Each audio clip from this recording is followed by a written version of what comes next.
La Bible dit que nous ne luttons pas contre la chair et le sang, mais contre les esprits et les puissances dans les lieux élevés. C'est pourquoi nous sommes ici ce matin. C'est pour apprendre, par la grâce de Dieu, comment communiquer avec le Saint-Esprit. Les esprits démoniaques communiquent rapidement avec l'esprit des gens.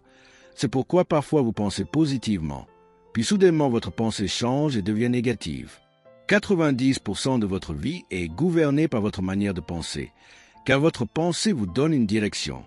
Mais si vous n'êtes pas conduit par la chair et que vous êtes conduit par l'esprit, alors vos pensées sont les pensées de Dieu.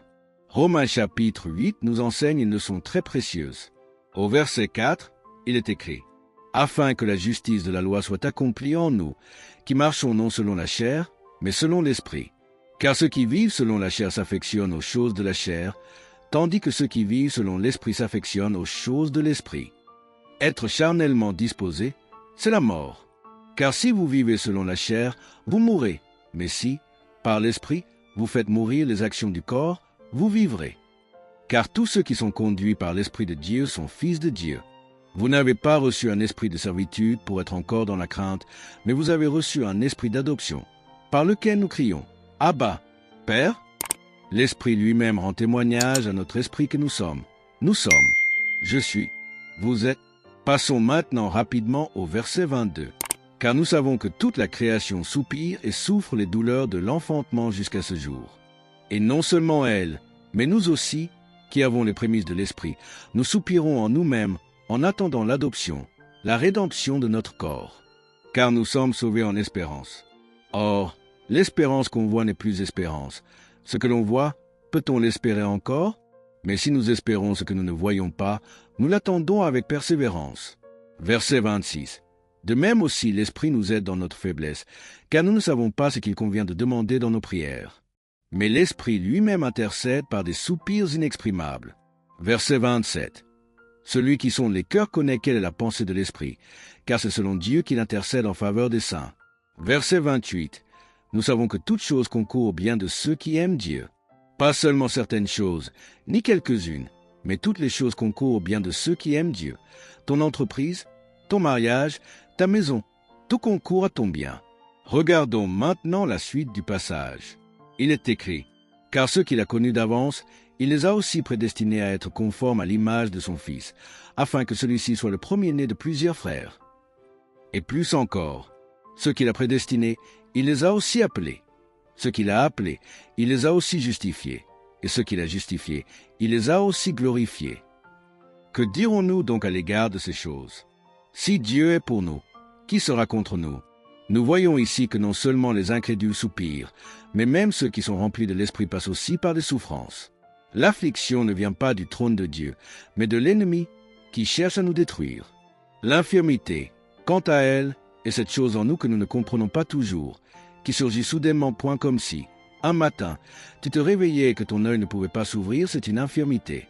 Un autre matin, tu te réveilles et ton estomac se tord de douleur, comme s'il allait te tuer, c'est aussi une affliction, mais une infirmité, car tu ne sais pas d'où elle vient, tu ne sais pas pourquoi elle est là, et même quand tu pries, tu ne comprends pas son origine. Mais nous avons cette promesse. Si nous sommes dans l'Esprit, comme Dieu lui-même est dans l'Esprit, alors le même Esprit qui a ressuscité Jésus d'entre les morts vivifiera aussi nos corps mortels. Cet Esprit est vivant aujourd'hui, il est toujours à l'œuvre. Il est d'une importance capitale de vivre au-dessus de la chair, de ne pas dépendre uniquement de tes compétences humaines ou de ta force naturelle. Il faut arriver à un stade où, après avoir prié tout ce que tu savais prier, tu réalises que savoir quoi prier ne suffit pas. C'est pourquoi Dieu nous a donné le Saint-Esprit, l'Esprit du Dieu vivant. Quand cet Esprit descend sur ta vie, il prie en toi-même lorsque tu ne sais pas comment prier. Et cette prière est parfaitement acceptée par Dieu, car l'Esprit de Dieu connaît le cœur de Dieu. Lorsque cet esprit te remplit, te possède et t'envahit, alors même les prières que tu ignorais comment formuler jailliront de ta bouche par l'esprit, avec un langage spirituel, une utérance divine. Et cette utérance divine fait disparaître tes peurs charnelles et toute forme de défaite. Là où l'esprit agit, la création prend vie dans ton esprit. Voilà pourquoi les personnes remplies de l'esprit sont souvent pleines d'inspiration et de créativité. Elles reçoivent une intelligence spirituelle et une compréhension profonde des choses de Dieu, point ce sont ces mêmes personnes qui ne restent pas longtemps dans le camp de l'affliction et de l'infirmité, car dès que l'Esprit descend sur elles, il agit immédiatement. L'Esprit de Dieu est ton passeport pour la liberté spirituelle. Là où l'Esprit de Dieu est présent, les esprits de guérison, de délivrance et de restauration se manifestent. C'est pourquoi chacun de nous doit demander à Dieu le baptême du Saint-Esprit. Si l'ennemi veut t'empêcher de prier, il essaiera de voler ta langue pour que tu ne pries plus. Mais le Saint-Esprit est un esprit de révolte contre l'angoisse et la souffrance. Tu ne restes pas assis en train de dire « Seigneur, cela fait 5 ans que je souffre, j'espère qu'un jour cela ira mieux. » Non, l'Esprit de Dieu est un esprit de révolte contre la maladie et la douleur. C'est pourquoi la Bible nous exhorte à nous examiner nous-mêmes. Elle ne nous demande pas de ressasser les erreurs d'il y a 2 ans, mais plutôt de discerner où nous avons besoin d'une intervention divine. Lorsque tu prends la Sainte Seine, tu déclares par la foi « Le sang de Jésus agit en moi comme une injection divine, touchant précisément l'endroit de ma douleur. » Tu proclames ta guérison. Tu te lèves et regardes ton corps non pas selon la chair, mais selon la révélation de l'Esprit de Dieu. Beaucoup de croyants passent des années à attendre la visite des autres, à se plaindre que personne ne vient les voir quand ils souffrent. Même des ministres de l'Évangile disent « Cela fait 27 ans que je sers Dieu, mais personne n'est venu me voir quand j'avais un problème. » Mais l'Esprit de Dieu n'est pas un esprit de plainte. Ne laisse pas un esprit de complainte t'envahir. Ce n'est pas l'Église qui t'a donné cette maladie, ni ton entourage. L'ennemi peut être à l'origine de l'affliction, mais Dieu n'est pas l'auteur de ta souffrance, il est le guérisseur. Est-ce que tu entends ce que je dis? Alors prenons ensemble les 10 premières minutes pour demander le baptême du Saint-Esprit par la grâce de Dieu. Quelqu'un m'entend ce matin? Ce matin, nous avons passé près de 40 minutes à insister sur l'importance du Saint-Esprit. Je voulais m'assurer que chacun comprenne à quel point nous avons besoin du Saint-Esprit. La Bible dit « Nous ne savons pas ce qu'il convient de demander dans nos prières, mais l'Esprit lui-même intercède pour nous. » Non seulement le Saint-Esprit intercède pour toi, mais il porte tes prières directement aux oreilles de Dieu. Écoute bien, il n'y a qu'un seul langage au ciel, et c'est le langage du Saint-Esprit. Quand le Saint-Esprit descend sur toi, il te remplit, il te possède, il te transforme. Maintenant que je sais que Dieu est pour moi, qui peut être contre moi? Regarde ta situation. Besoin de nourriture? Manque d'argent pour payer le loyer? Problèmes familiaux? Que dirons-nous donc à tout cela? La Bible dit « Mon Dieu pourvoira à tous vos besoins selon sa richesse, avec gloire en Jésus-Christ. » Tu comprends cela? Quand Jésus est ressuscité, il a dit « Touchez-moi pendant que je suis encore ici, car un esprit n'a ni chair ni os, comme vous voyez que j'en ai. » Mais après son ascension, il est retourné vers le Père. Il a dit « Quand vous demanderez quelque chose en mon nom, je l'obtiendrai pour vous, car j'ai connu la souffrance de la chair. » Jésus a été brisé, son corps a été frappé, son visage méconnaissable à cause des coups, comme l'annonce Ésaïe 53. Mais gloire à Dieu, quand il est ressuscité, toutes les marques de la mort sont restées dans la tombe. Le corps blessé, les douleurs, les souffrances ne sont pas remontées avec lui. Et toi aussi, en Christ, tu es ressuscité dans une nouvelle vie. Quand il est ressuscité, il est revenu glorifié. Il est mort en témoignage et s'est relevé dans la puissance. Tu dois comprendre une chose. Maintenant que tu sais que Dieu est pour toi, que dis-tu face à tout cela? Regarde autour de toi.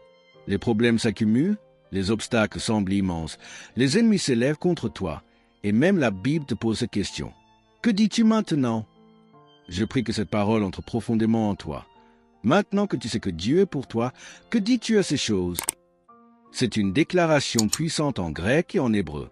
Si tu sais que Dieu est pour toi, alors la maladie n'est pas de Dieu. Que dis-tu face à cela? La faim n'est pas un don de Dieu. Que dis-tu face à cela? La pauvreté, l'abandon, la détresse ne viennent pas de Dieu. Est-ce que quelqu'un entend ce que je dis? Il est temps de réveiller ton moteur spirituel. Mets-toi en position. Prépare-toi. Beaucoup ne deviennent jamais riches parce qu'ils travaillent durement dans la chair mais ne sèment rien dans l'esprit. L'effort humain seul ne suffit pas, car le bras de chair échouera toujours. Peu importe tes tentatives, tu ne comprendras pas où ton argent est passé. Pourquoi tu luttes encore? Alors pose-toi la question. Que dis-je maintenant que je sais que Dieu est pour moi? Je l'ai dit ce matin, Dieu ne m'a pas appelé pour me détruire, il m'a appelé pour me bénir. Je refuse de mal interpréter la grâce en confondant souffrance et destinée. Ayez en vous la pensée qui était en Christ Jésus. La pensée de Christ ne te dira jamais d'abandonner, de supplier tes ennemis pour qu'ils t'aident. La pensée de Christ dit, « Celui qui est en moi est plus grand que celui qui est dans le monde. » Aujourd'hui peut être difficile, mais demain sera glorieux. Je peux être fatigué maintenant, mais je suis un vainqueur, peu importe la situation. Quand cette tempête sera passée, je chanterai un chant nouveau. Quand la bataille sera terminée, je serai plus que vainqueur. Quelqu'un entend ce que je dis? Si tu peux rester patient quelques instants de plus, Dieu va agir puissamment dans ta vie. Écoute ce que j'ai parcouru ce matin dans ma mémoire, quand je suis rentré chez moi entre 9h et 10h. Il est écrit dans Romains chapitre 4. La promesse qu'il serait l'héritier du monde n'a pas été faite à Abraham ou à sa postérité par la loi, mais par la justice de la foi. Ce qui signifie que même la foi a une justice et que la justice a une foi. Est-ce que tu entends ce que je dis? Très tôt ce matin, avant 5h, je me suis rappelé que toutes les paroles prophétiques que Dieu m'a données sont accomplies, sans exception. Quand le Seigneur m'a parlé de la chute du mur de Berlin, je l'ai annoncé 7 ans à l'avance en Angleterre. Quand Dieu m'a révélé l'effondrement de la guerre du Golfe, j'ai enregistré cette parole sur cassette et je l'ai partagée. Tout ce que Dieu me dit, je m'assure de le communiquer. Parce qu'un jour, nous ne serons plus ici physiquement, mais ce que nous avons déclaré vivra dans la mémoire des hommes. Ce qui est arrivé à ton époque ne doit pas être oublié. Est-ce que quelqu'un entend ce que je dis? La ligne de communication entre toi qui es encore dans la chair et Dieu qui est esprit ne peut être établie que par le Saint-Esprit. Tu m'entends? Parfois, tu te retrouves écrasé par les pertes. Tes affaires s'effondrent, ta maison est en crise, ton mariage est en enfer. Et souvent, tu penses que c'est juste un revers, mais ce n'est pas juste un revers. L'affliction de l'ennemi ne fait que se multiplier, alors que la grâce de Dieu soustrait les attaques de l'ennemi. As-tu entendu ce que je viens de dire? La promesse que Dieu a faite à Abraham, celle de dominer le monde, n'était pas seulement pour lui. Elle était destinée à tous ceux qui viendraient à Dieu par la foi en la justice. Cela signifie que tout ce que Dieu a fait pour Abraham, il peut le faire pour toi aujourd'hui.